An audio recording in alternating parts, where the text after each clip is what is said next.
प्यारे देशवासियों, नमस्कार। आज एक बहुत क्रूशियल इशू, बहुत महत्वपूर्ण मुद्दा मैं आपके सामने लाना चाहूँगा, आपकी सलाह लेना चाहूँगा। यानी वन नेशन वन इलेक्शन। आपको पता है काफ़ी दिन से शिगुफा छोड़ा हुआ सरकार ने अपनी तरफ से पूरा एक किस्म से पूरा काम कर लिया था, पूरी तैयारी कर ली थी। उन्होंने ये बिल्कुल भी सोचा नहीं है कि देशवासी इसको मंजूर नहीं करेंगे, क्योंकि वर्तमान में जो केंद्र सरकार बैठी है, पिछले 10 साल पूरे करके 11वां साल, तीसरा टेन्योर शुरू हो गया है। ये जिस दिन से आई है तब से इनकी एक ही मंशा है कि धीरे धीरे ग्रिप कर लो पूरी सत्ता के ऊपर, पूरे शासन के ऊपर, पूरे देश के ऊपर। ऐसा ग्रिप बना लो कि तुम्हारे ग्रिप से कोई चीज़ छूट ना पाए, कोई भी चीज़ बच ना पाए। ये मंशा है, और ये वन नेशन वन इलेक्शन भी उसी रणनीति का एक हिस्सा है। इन्होंने, आपको ध्यान होगा, पिछले साल सितंबर में एक समिति का गठन किया था, और वो समिति का गठन भी मैं समझता हूँ अपने आप में गलत तरीके से किया। गलत तरीका मैं कोई सरकार की काम करने की नीति में बाधा नहीं बता रहा हूँ, लेकिन समिति के अध्यक्ष इन्होंने बनाया था पूर्व महामहिम राष्ट्रपति रामनाथ कोविंद जी को। उनको अध्यक्ष बनाया, जो कि गलत था। कभी भी राष्ट्रपति जो होता है वो सरकार से बड़ा होता है, सरकार का मुखिया होता है, मतलब प्रधानमंत्री के ऊपर होता है वो, और वो कभी सरकार के नीचे नहीं आता है। अब समिति जो बनती है वो सरकार के नीचे बनती है। तो ये एक बहुत ही गलत इन्होंने प्रकरण शुरू किया था। मैं कहता हूं कि रामनाथ कोविंद साहब को ये मंजूर नहीं करना चाहिए था। अब पता नहीं क्या बात थी, क्या वजह थी, उन्होंने क्यों मंजूर किया है। और इस सरकार की मंशा यही है कि हर जगह, हर पद पर ऐसे व्यक्तियों को बिठाएं जो कभी सपने में भी ना सोचा हो, ताकि वो इनसे डर के रहे और इनके हक में काम करता रहे, इनके हित में काम करे, इनकी बात को ना काटे। यह है इनकी मंशा, जो कि गलत है। राष्ट्रपति का पद बहुत ही महत्वपूर्ण पद होता है, देश के नंबर 1 नागरिक होते हैं। खैर, कोविंद साहब ने वो एक्सेप्ट किया और इस साल उनकी रिपोर्ट भी दे दी। अब सरकार को यह था कि बस अब समिति की रिपोर्ट आ गई है, अब हम इसको कानून को लागू कर देंगे। और ये कानून लागू करने के पीछे भी बहुत गंभीर साजिश है, मैं बताऊंगा आपको अभी। तो वो इन्होंने इस तरीके से बिल को पेश करने की मंशा अपनी पक्की कर ली कि इसी सत्र में, अब जो वर्तमान सत्र चल रहा है संसद का, इसी में पेश करने की पूरी इन्होंने मंशा बना ली।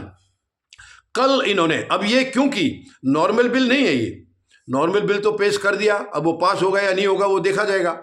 ये साधारण बिल नहीं है, क्योंकि इसके अंदर संविधान संशोधन इन्वॉल्व है, कॉन्स्टिट्यूशनल अमेंडमेंट है। तो इसके लिए 2/3 बहुमत की जरूरत है, और केवल बिल पास करने के लिए नहीं, बिल को पेश करने के लिए भी 2/3 बहुमत चाहिए। तो कल सरकार ने वो बिल पेश करने के लिए बहुमत जब जुटाने की कोशिश की, तो सरकार को मुंह की खानी पड़ी है। 2/3 बहुमत इनको नहीं मिल पाया है। ये देखिए, आप इनकी मंशा देखिए। तो इसका मतलब 2/3 नहीं मिल पाया है, और ताज्जुब होगा आपको सुन करके कि इनके खुद के अपने सांसद भी इस बिल के खिलाफ हैं। उन्होंने भी इसके पेश होने के खिलाफ मत किया, अपना इसके खिलाफ वोट दी है। तो ये शर्मनाक नहीं है क्या? सॉरी, जो आपके सांसद भी आपके साथ नहीं है, आपका परिवार आपके साथ नहीं है, ऐसे बिल को आप क्यों लाना चाह रहे हैं?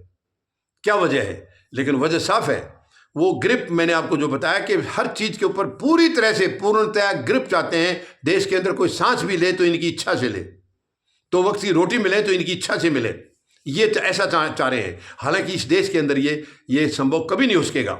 ये देश की जनता बहुत मजबूत है। हाँ, साइलेंट है, अभी फिलहाल जनता साइलेंट है, विरोध नहीं कर रही है। अब उसके पीछे कुछ कहा, लेकिन जिस दिन देश की जनता उठेगी उस दिन सरकार को इसकी औकात पता लग जाएगा। लेकिन औकात का तो कल भी पता लग गया। वो बिल पेश करने के लिए भी जब इनको वो नहीं मिले हैं आंकड़े, वो संख्या बल नहीं मिला, तो आखिरी में सरकार के पास और कोई चारा नहीं था। इज्जत बचाने के लिए उसको संसदीय कमेटी में भेजने का फैसला किया गया, यानी जेपीसी में भेजने का फैसला किया गया, जो कि शर्मनाक था। इनको तो मालूम था कि हमारी सत्ता है, हम करा ही लेंगे, ऐसा सोच रहे थे ये। और ताज्जुब की बात, प्रधानमंत्री महोदय कल खुद संसद में हाजिर नहीं थे।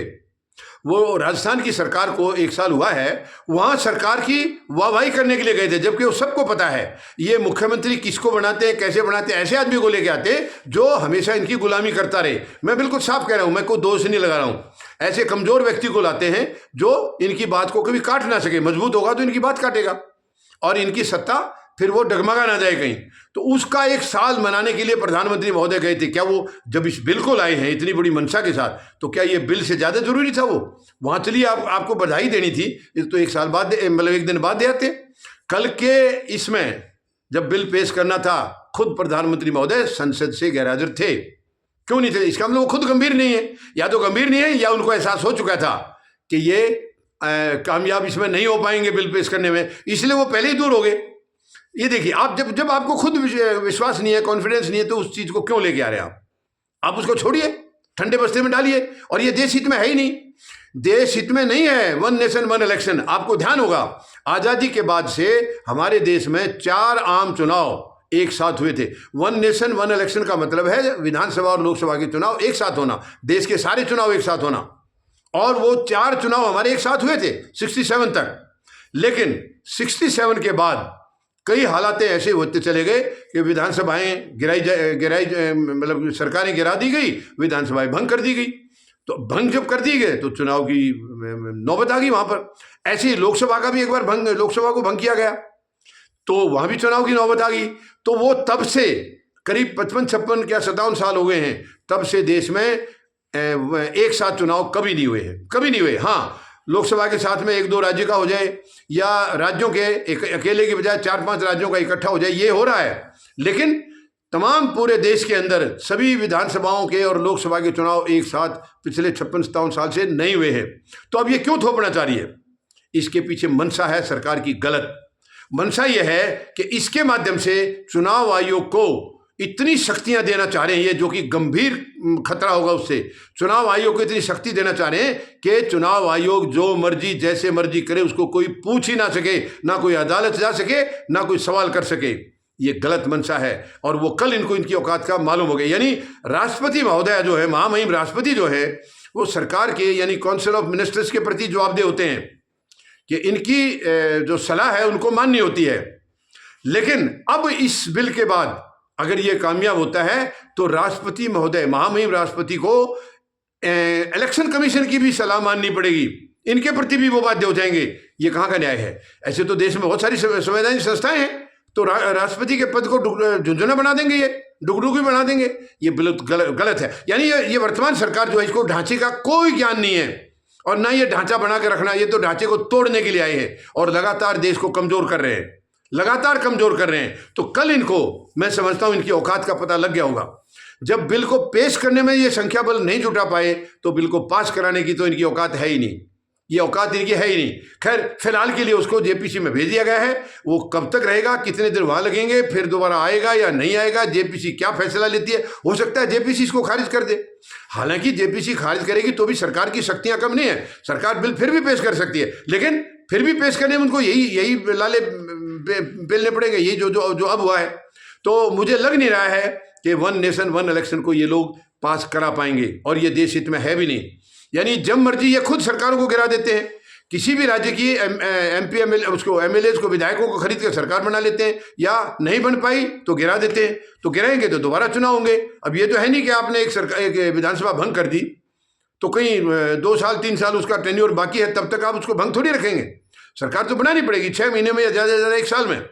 तो ये अब देश की जनता समझ चुकी है, खुद इनके परिवार के यानी कि एनडीए के सदस्य भी समझ चुके हैं। और ये सरकार तो वैसे ही बैसाखी पर चल रही है। यानी नीतीश कुमार और चंद्रबाबू नायडू, जिस दिन इनसे थोड़े से मनमुटाव इनका हुआ, उसी दिन सरकार गिर जाएगी। और वैसे सरकार गिरने के आसार मुझे अभी भी लग रहे हैं।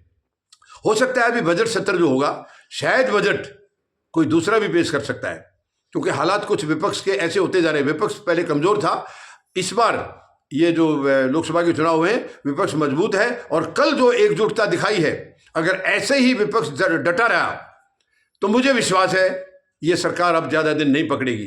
क्योंकि विपक्ष की मजबूती को देख करके, एकजुटता को देख करके मुझे भरोसा है चंद्रबाबू नायडू और नीतीश कुमार भी पासा पलटने में देर नहीं लगाएंगे। क्योंकि इनके जो पर्सनल हित हैं, निजी हित हैं, उनके राज्यों के हित हैं, वो तो दूसरी सरकार भी करेगी।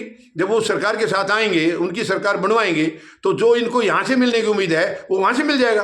तो ये सरकार, मुझे ऐसा लग रहा है, ये डगमगा रही है। अभी ये सरकार डगमगा रही है, शायद ज़्यादा दिन ना चले अगर विपक्ष मजबूती के साथ खड़ा रहा, चट्टान की तरह, जो अभी हाल में तो नजर आ रहा है। वरना ये कभी कभी बिखरने लगते। अगर ये नहीं बिखरते हैं तो मैं समझता हूं इस सरकार के बहुत मुश्किल दिन आने वाले हैं। वर्तमान सरकार के दिन आगे कष्ट के होने वाले हैं। मैं आपसे निवेदन करूंगा, आप भी इसके ऊपर विचार करें। वन नेशन वन इलेक्शन क्या देश हित में है? आप खुद विचार करें, मुझे नहीं लगता कि आप इससे सहमत होंगे कि यह देश हित में है। धन्यवाद। जय जवान, जय किसान, जय हिंद।